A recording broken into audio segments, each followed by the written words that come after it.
이 베드로전서 3장 18절부터 22절은 그 해석에 있어서 많은 그 논란이 있는 본문입니다.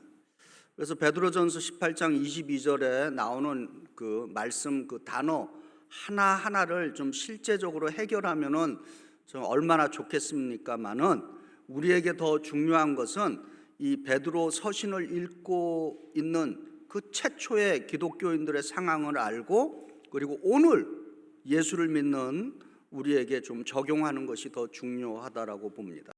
이 베드로의 그 서신을 읽고 있는 최초의 기독교인들은 베드로전서 1장 1절에 이렇게 증거합니다. 예수 그리스도의 사도 베드로는 본도, 갈라디아, 갑바도키아, 아시아와 비두니아에 흩어진 나그네라고 이 베드로의 서신을 읽고 있는 기독교인들이 누구인지를 밝히고 있습니다.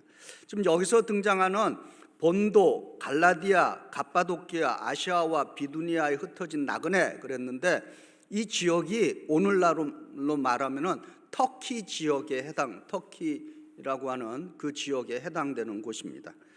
그리고 이 베드로 서신을 이제 읽고 있는 그 베드로 시대의 이 기독교인들은 로마 시대 기독교의 그 박해가 점점 확대되고 있던 대략 서기 60년경의 기독교인들로 지금 예상되고 있습니다. 서기 60년경의 그 기독교인들의 상황을 베드로전서 2장 19절에 이렇게 또 증거합니다. 부당하게 고난을 받아도 하나님을 생각함으로 슬픔을 참으면 이는 아름다우니라, 이렇게 증거하고 있습니다. 그리고 또 베드로전서 4장 1절은 그 당시에 기독교인의 그 상황을 또 이렇게 증거합니다. 그리스도께서 이미 육체의 고난을 받으셨으니 너희도 같은 마음으로 갑옷을 삼으라, 이는 육체의 고난을 받은 자라라고 증거하고 있습니다. 그래서 베드로는 그 당시 무척이나 힘들게 믿음 생활하면서 고난을 당하는 교회들에게 지금 이 말씀을 전하고 있다라고 하는 것입니다. 그래서 베드로 전서와 베드로 후서를 희망의 서신, 영어로는 The Epistle of Hope 혹은 용기의 서신, The Epistle of Courage, 이렇게 불리우고 있습니다. 우리는 이 미국에 살면서 사실 그 베드로가 섬기던 교회들처럼 로마 제국에 의해서 박해를 받고 죽음의 순교를 당하고 있지 않습니다. 그러나 오늘날 이 지구촌에서는 여전히 그 로마 시대와 같은 박해를 당하고 죽음을 당하는 크리스천들이 있습니다. 북한과 같은 곳에서는 기독교 믿다가 적발되면은 그 최악의 인권의 사각지대라고 불리우는 정치 수용소로 끌려가서 아주 비인간적인 고통을 당한다고 하는 것이 알려져 있습니다. 그리고 기독교를 핍박하는 나라들에서는 여전히 예수님 믿는 것 때문에 핍박당하고 심지어는 죽음을 당하는 사람들이 이 지구촌에 여전히 존재합니다. 이 사순절 첫 번째 주일을 맞이하면서 우리가 베드로전서 3장 18절부터 22절로 예수님의 십자가의 죽음이 나를 위해서 행해 주신 것이 무엇인가, 우리를 위해서 행하신 것들이 무엇인가를 깨닫고 적용하는 것은 이 40일이라고 하는 사순절의 믿음의 순례를 가는 여정에 의미가 큰 줄로 믿습니다. 그러면은 질문을 해봅니다. 과연 예수님의 십자가의 죽음은 나를 위해서, 우리를 위해서 무엇을 행해 주셨는가라고 하는 것입니다. 첫 번째 베드로전서 3장 18절에 그리스도께서도 단번에 죄를 위하여 죽으사 의인으로서 불의한 자를 대신하셨으니 이는 우리를 하나님 앞으로 인도하려 하심이라, 육체로는 죽임을 당하시고 영으로는 살림을 받으셨으니, 이렇게 증거하고 있습니다. 예수님은 지금 이 베드로의 증거에 의하면 예수님은 나를 위해서 죽으셨다라고 하는 것입니다. 아멘.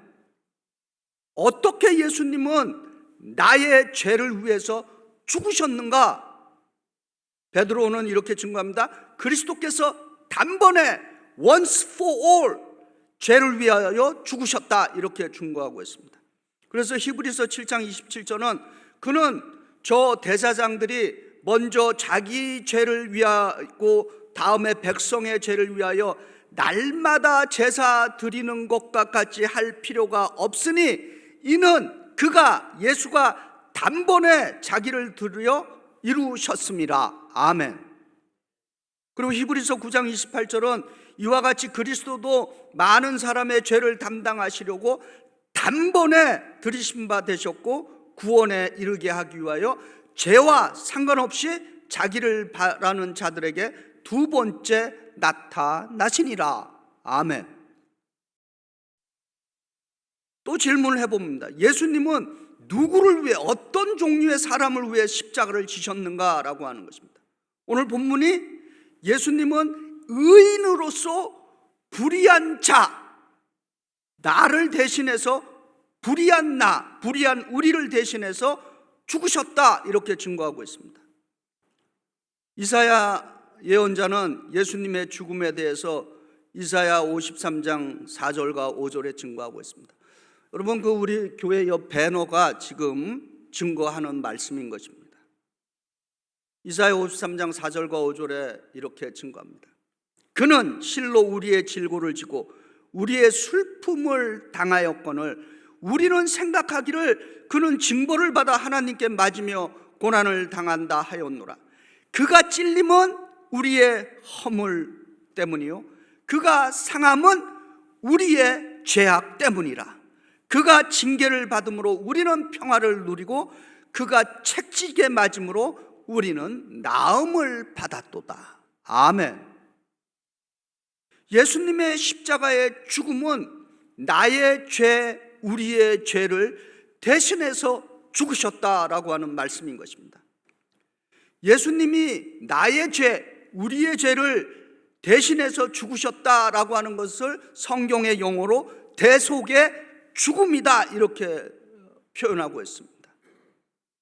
그래서 마가복음 10장 45절에는 인자가 온 것은 섬김을 받으려 함이 아니라 도리어 섬기려 하고 자기 목숨을 많은 사람의 대속물로 주려 함이라. 아멘. 그래서 이 사순절에 여러분이 교회에서 십자가를 볼 때 우리가 기억해야 되는 말씀이 있습니다. 내가 저기에서 죽어야 되는데 내가 죽어야 할 저 자리에서 예수님이 나를 위해서 죽으셨구나 라고 하는 것을 상기할 수 있기를 바랍니다. 그럼 예수님의 이 죽으심의 결과가 무엇인가? 베드로전서 3장 18절에 우리를 하나님 앞으로 인도하려 하심이라, 이렇게 증거하고 있습니다. 예수님이 죽으심으로 말미암아 우리를 하나님 앞으로 인도해 주셨다라고 하는 것입니다. 그래서 로마서 5장 2절은 이렇게 증거합니다. 또한 그로 예수로 말미암아 우리가 믿음으로 서 있는 이 은혜에 들어감을 얻었으며 하나님의 영광을 바라고 즐거워하느니라. 아멘. 그러니까 예수 그리스도의 십자가의 죽으심을 통해서 우리는 그 은혜로 담대하게 하나님 앞으로 나가는 길이 열리게 되었다라고 하는 것입니다. 할렐루야.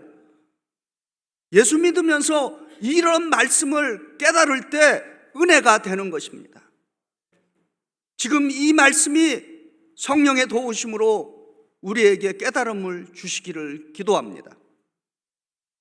에베소 3장 12절에 이렇게 증거합니다.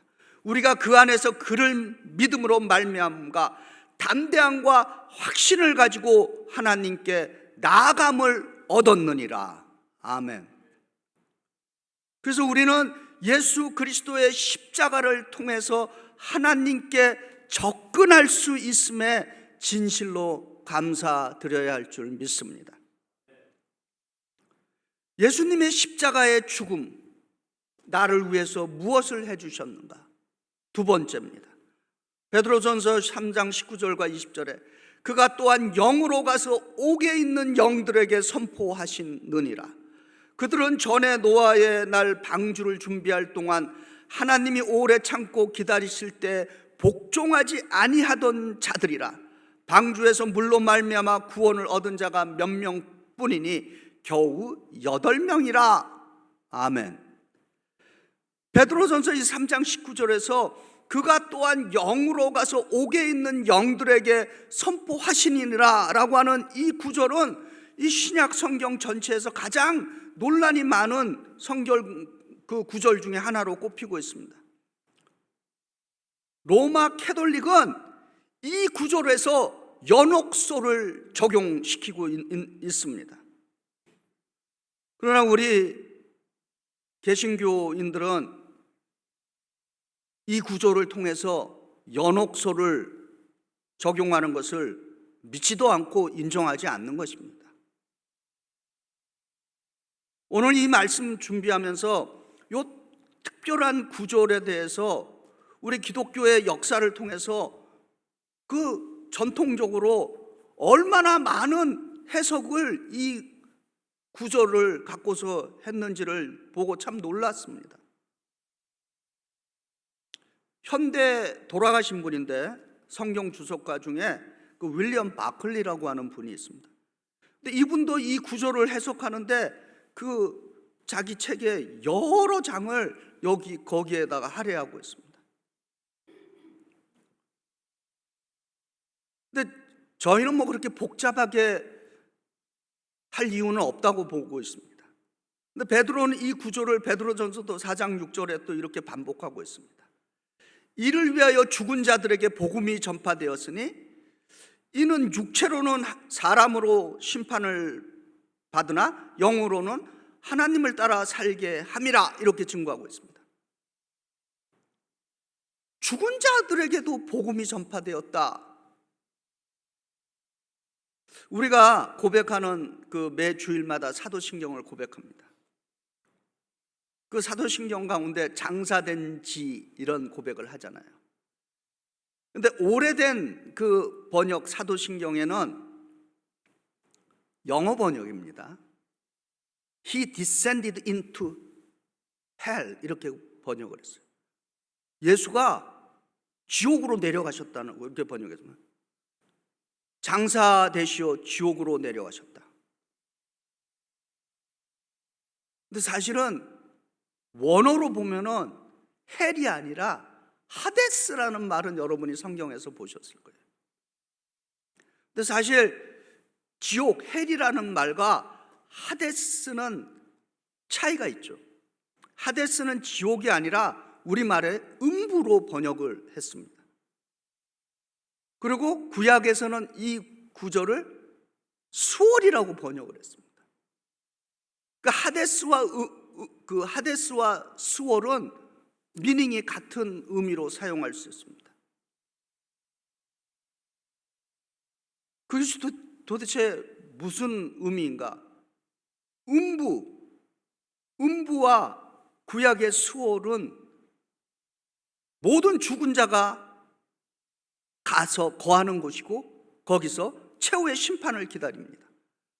그래서 누가복음 18장 22절부터 23절에 예수께서 비유죠. 거지와 그 나사로와 부자에 대한 비유죠. 그래서 둘 다 죽었습니다. 그 9절에 이렇게 증거합니다. 그 거지가 죽어 천사들에게 받들려 아브라함의 품으로 가고 부자도 죽어 장사되매 그가 음부에서, 이 음부는 원어로는 헬이 아니라 하데스입니다. 고통 중에 눈을 들어 멀리 아브라함과 그의 품에 있는 나사로를 보고, 나사로는 어디 있어요? 아브라함의 품이라고 하는 우리가 말하는 패러다이스에 있는 것입니다.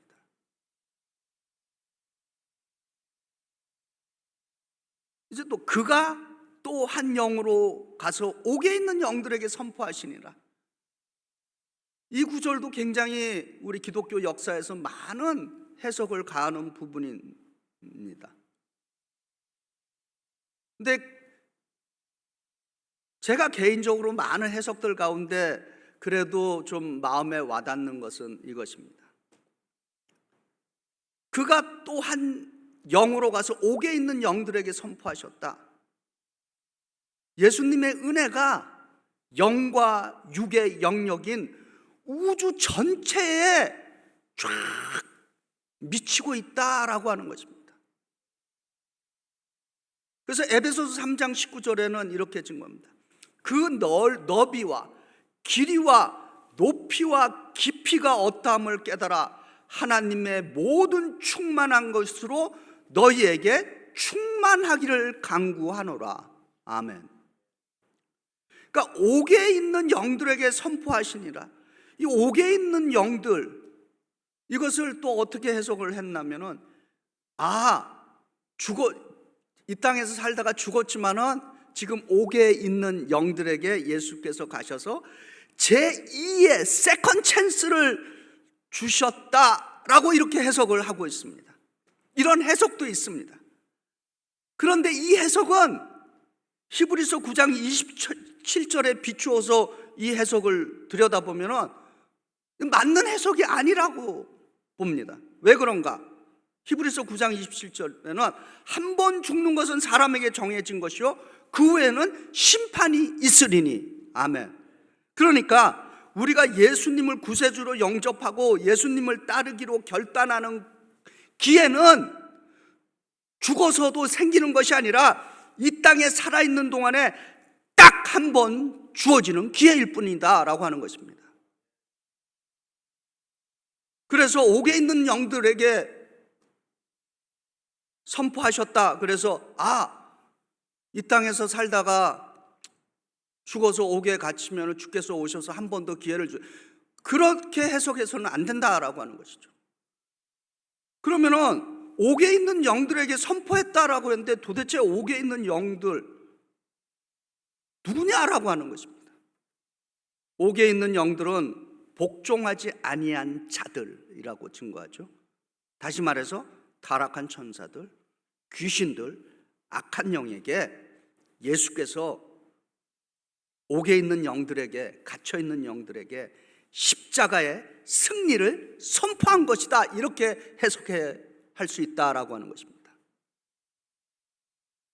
이 사순절 기간에 예수님께서 하나님께서 우리에게 베풀어 주시는 그 사랑의 은혜, 그리고 모든 악에서 승리하신 예수님의 그 십자가의 승리를 기억함으로써 저와 여러분도 이 힘든 인생길에서 예수님의 십자가를 통해서 승리할 수 있기를 기도합니다. 예수님의 십자가의 죽음, 나를 위해서 무엇을 해주셨는가? 세 번째입니다. 베드로전서 3장 21절과 22절에 물은 예수 그리스도께서 부활하심으로 말미암아 이제 너희를 구원하는 편이 곧 세례라. 이는 육체의 더러운 것을 제하여 버림이 아니요 하나님을 향한 선한 양심의 강군이라. 그는 하늘에 오르사 하나님 우편에 계시니 천사들과 권세들과 능력들이 그에게 복종하느니라. 아멘. 베드로는 노아의 방주를 지금 세례에 적용을 시켰습니다. 그리고 세례는 구원의 외적인 증표이며 동시에 하나님을 향한 선한 양심이다, 이렇게 증거하고 있습니다. 사도 바울은 이스라엘 민족의 출애굽을 홍해에서 전 이스라엘 민족이 세례를 받은 것으로 적용을 시켰습니다. 그래서 고린도전서 10장 1절과 2절에 이렇게 증거합니다. 형제들아, 나는 너희가 알지 못하기를 원하지 아니하노니 우리 조상들이 다 구름 아래 있고 바다 가운데로 지나가며 모세에게 속하며 다 구름과 바다에서 세례를 받았느니라. 아멘. 바울은 출애굽을 세례에다가 적용을 시킨 것입니다. 그리고 베드로는 이제 단지 세례를 육체의 더러움을 씻는 외적인 의식이 아니라 더 나아가 하나님을 향한 선한 양심의 강군이라, 이렇게 증거합니다. 영어로 보면은 더 번역이 더 잘 됐다고 봅니다. The pledge of good conscience toward God. 그러니까 하나님을 향한 선한 양심의 서약, 결단, 이렇게 번역을 한 것입니다. 그러니까 우리가 세례를 통해서 죄 씻음을 받은 사람들은 하나님을 향한 선한 양심의 서약이 있어야 한다라고 하는 것입니다. 교회에서는, 우리 개신교는 두 가지의 성례전을 거해요. 이걸 성례전이라 그러는데 영어로는 세크라멘트라 그러죠. 개신교는 두 가지의 성례전만 인정합니다. 첫 번째는 세례, 베프티즘, 두 번째는 성만찬, 홀리 커뮤니온, 혹은 로드 서퍼라고, 주의 만찬이라고 부르죠.